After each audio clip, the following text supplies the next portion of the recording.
ating kakayanin. Ano bang pagsubok kaya natin?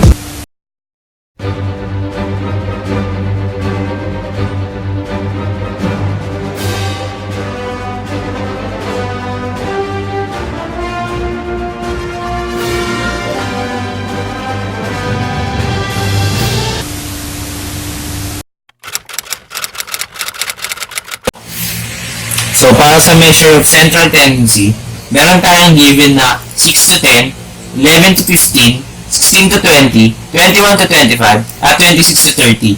At ang frequency ng 26 to 30 ay 8. At ang 21 to 25 ay 18. At ang 16 to 20 ay 13. At 11 to 15, 7. 6 to 10 ay 4. So, para makuha ang x ay 26 plus 30 equals 56 divided by 2 equals 28.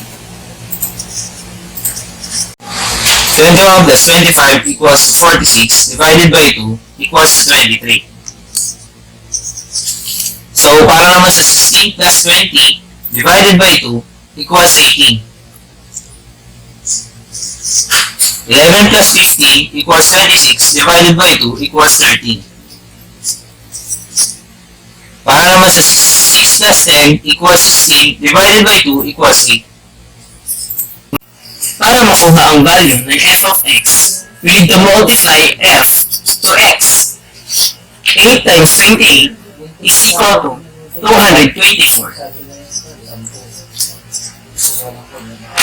18 times 23 is equal to 414. 13 times 18 is equal to 234. 7 times 13 is equal to 91. And last, 4 times 8 is equal to 32.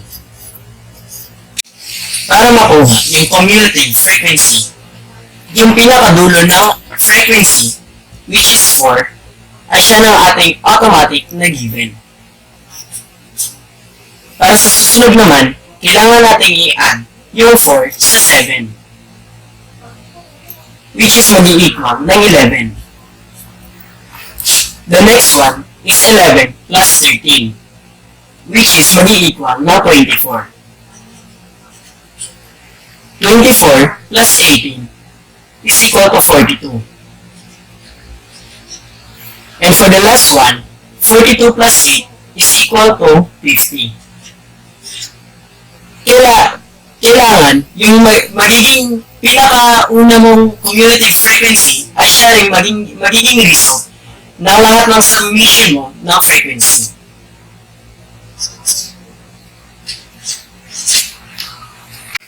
Para makuha ang yung lower boundary, ang nasa left side ng iyong age ay minus ng 0.5, which is 26 minus 0.5 is equal to 25.5. The next one is 21 minus 0.5 is equal to 20.5. 16 minus 0.5 is equal to 15.5. 11 minus 0.5 is equal to 10.5. And for the last one, 6 minus 0.5 is equal to 5.5. Now we will get the summation of fx. Summation of fx is equal to 995.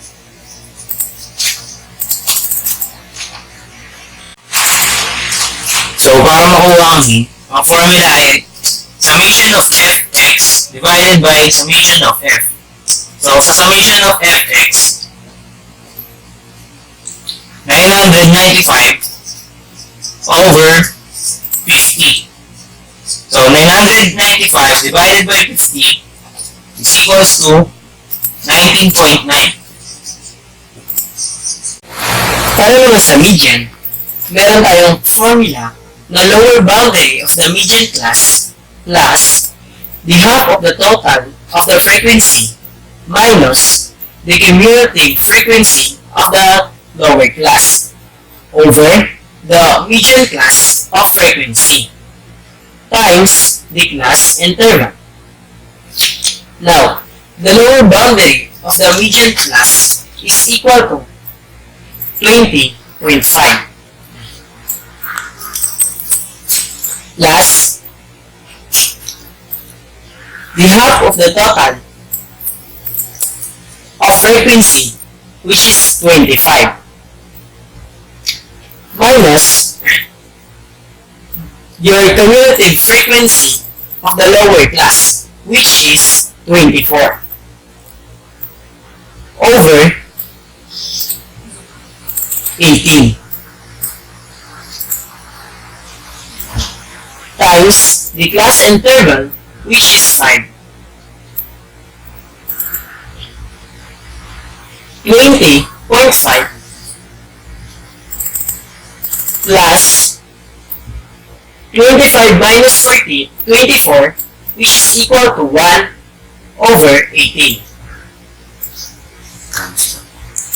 times 5. 20.5 plus 1 divided by 18 times 5 will is equal to 0.28. 20.5 plus 0.28 is equal to 20.78. 20.78 is now our median. Para naman, sa formula ng mode, meron tayong lower boundary of mode of the class plus D1 over D1 plus D2 times the class interval. Now, para sa lower boundary of the mode of class, hahanapin mo lang ang iyong highest frequency, which is 18. Dahil 18 ang iyong highest frequency, ang lower boundary nito is 20.5. Para naman sa D1,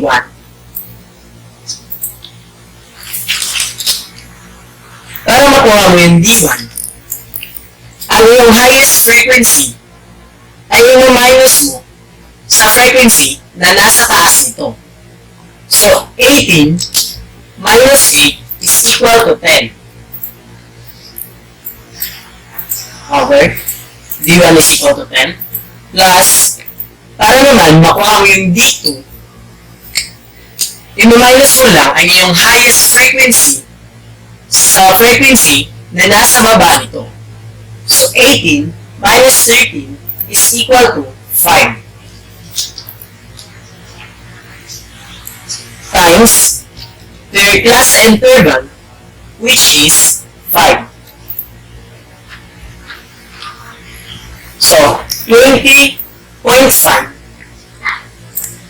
plus 10 over 10 plus 5 is equal to 5. 15 rather, times your class interval, which is 5. 20.5 plus 10 divided by 15 times your class interval, which is 5, is equal to 3.33.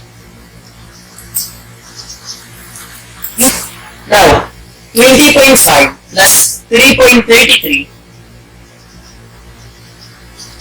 is equal to 23.83. 23.83 is your mode of class.